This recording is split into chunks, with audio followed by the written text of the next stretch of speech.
गया। मैं आजकल जब भी पार्लियामेंट में जाता हूं ना, तो नरेंद्र मोदी जी को उनके पुराने भाषण याद दिलाता हूं, उनके नारे याद दिलाता हूं कि भाइयों बहनों, देश के खजाने की चाबी मुझे सौंप दो, मैं देश नहीं लुटने दूंगा, चौकीदारी करूंगा। अब मैं उनसे पूछता हूं, वहां भी खड़ा होकर के और यहां भी खड़ा होकर, कि कहां सोया है चौकीदार। थक तो नहीं गए? मुझे लगना चाहिए मैं कोर्ट में खड़ा हूं। इधर जो दाईं तरफ, इस तरफ जो बाईं तरफ साथी खड़े हैं, मुझे सबकी शिरकत चाहिए। कि कहां सोया है चौकीदार, कहां सोया है चौकीदार। विजय माल्या नाक के नीचे से हो गया फरार, कहां सोया है चौकीदार, कहां सोया है चौकीदार। के चाय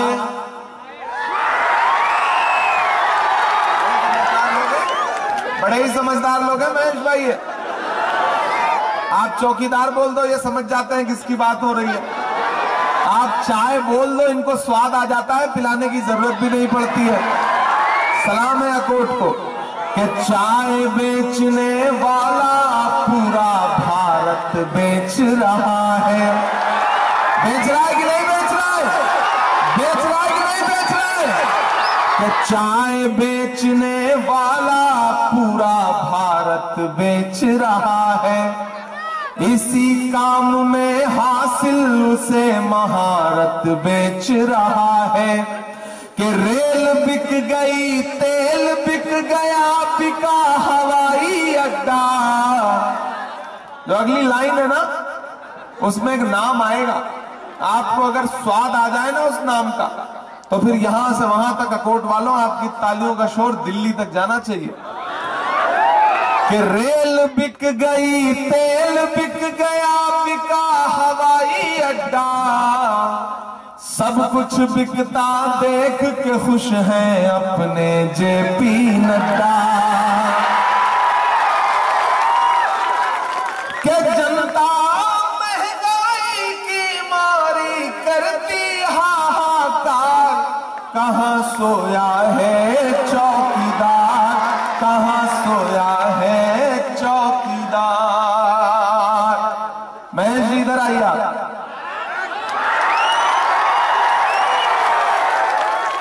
देखो महेश भाई नौजवान हैं, युवा हैं,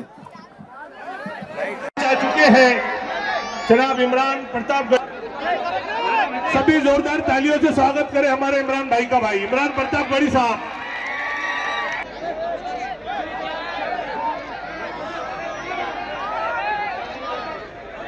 सेल्फी वाला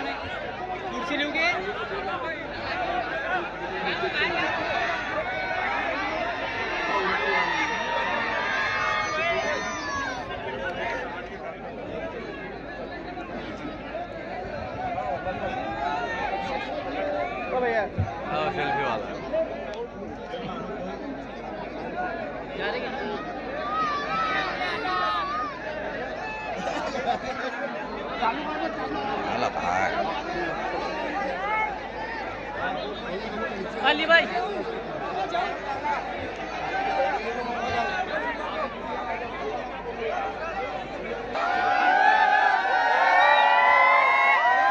देखो लोग बहुत बेचैन हैं, हमको प्रोग्राम शुरू करना है।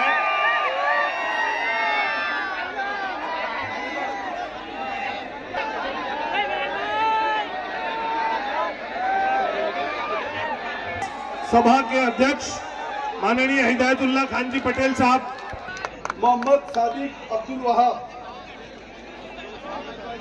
मोहम्मद सादिक अब्दुल वहाब, शहीद खान इनामदार,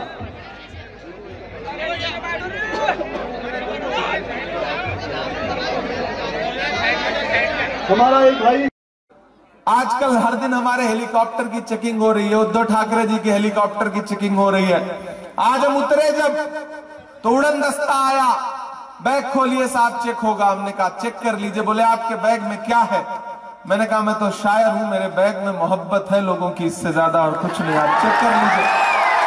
लेकिन आप सोचो ना कि किस तरह अपोजिशन के नेताओं को परेशान करने की कोशिश की जा रही है। आज जलगांव में, भुसावल में मेरी सभा थी, तो मेरी हेलीकॉप्टर की लैंडिंग की परमिशन 35 किलोमीटर दूर दिया जहां से सभा थी, ताकि मैं अकोट सही वक्त पर ना पहुंच सकूं। इतना डिस्टर्ब, इतना घबराई है महायुति सरकार। लेकिन मजबूरन मुझे उस सभा को फोन पर संबोधित करना पड़ा और फिर वापस लौटना पड़ा, वरना अकोट और अकोला की सभा डिस्टर्ब हो जाती, पहुंच ना पाता। तो इतना परेशान करने की साजिशें कर रहे हैं। यूनान जीतने के बाद वो जीत का जश्न मनाने के लिए शहर की सड़कों पर निकला, तो उसने देखा कि पूरा शहर जश्न मना रहा है, लेकिन एक फकीर सड़क के किनारे बेखबर सो रहा है। सिकंदर को गुस्सा आया, उसे देख करके सिकंदर अपने घोड़े से उतरा और उस सोते हुए फकीर के पास गया और जा करके उसे एक जोर की लात मारी और लात मार के कहा कि क्यों रे फकीर, मैंने शहर जीत लिया है, लोग जश्न मना रहे हैं और तू सो रहा है। तो उस फकीर ने उनींदी आंखों से सिकंदर की तरफ देखा और देख करके कहा कि शहर फतेह करना बादशाहों का काम है, लेकिन लात मारना गधे का काम है। लात मारना गधे का काम है। क्या खुदा की कायनात में इंसानों की इतनी कमी हो गई जो बादशाहत एक गधे के हाथ में सौंप दी?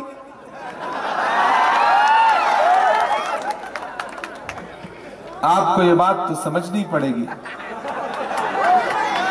कि एक तरफ एक बिहार से और एक आंध्र प्रदेश से, एक चंद्रबाबू, एक नीतीश बाबू, अब एक भी बैसाखी छिटकी कि दिल्ली वाली सरकार की सांस अटकी। और जो बिहार वाली बैसाखी है ना, वो तो कभी भी किधर भी निकल पड़ती है।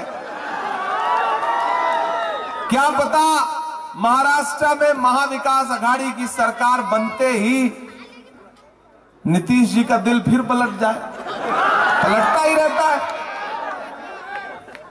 तो महाराष्ट्र के रिजल्ट से इस मुल्क में जमहूरियत की और आईन की मजबूती तय होगी। इसलिए मैं आपसे गुजारिश करने आया।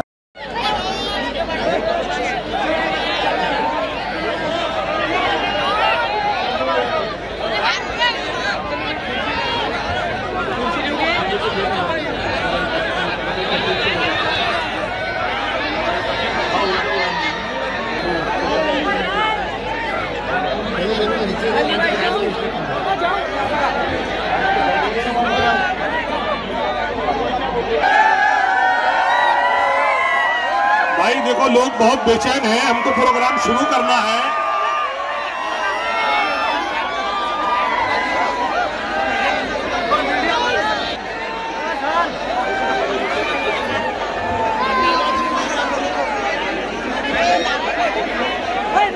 इस सब भाई मैं सबसे पहले जो अभी लोग बीजेपी और वंचित छोड़, पहले एक सियासी दल को तोड़ा गया, फिर दूसरी पॉलिटिकल पार्टी तोड़ी गई, उतने से भी सुकून नहीं मिला। तो जो चुनाव निशान थे उनको छीन लिया गया। शिवसेना का चुनाव निशान, एनसीपी का चुनाव निशान छीन करके दो नई पार्टियां खड़ी कर दी गई। कभी सोचा है ये क्यों हुआ? इसलिए हुआ क्योंकि दिल्ली में बैठा हुआ हाकिम ये सोचता है कि महाराष्ट्र को गुजरात के रिमोट कंट्रोल से चलाया जाए। मेरी उम्र बहुत कम है, लेकिन मैं बातें थोड़ी संजीदा करूंगा आपसे। दिल्ली में बैठा हुआ हाकिम यह सोचता है कि महाराष्ट्र को गुजरात के रिमोट कंट्रोल से चलाया जाए, लेकिन वो हाकिम ये भूल जाता है कि ये महाराष्ट्र है, ये वीर शिवाजी महाराज और बाबा साहब अंबेडकर की धरती है। इसे गुजरात के रिमोट कंट्रोल से नहीं चलाया जा सकता है। ये अपने तेवर के लिए जाना पहचाना जाता है ये शहर।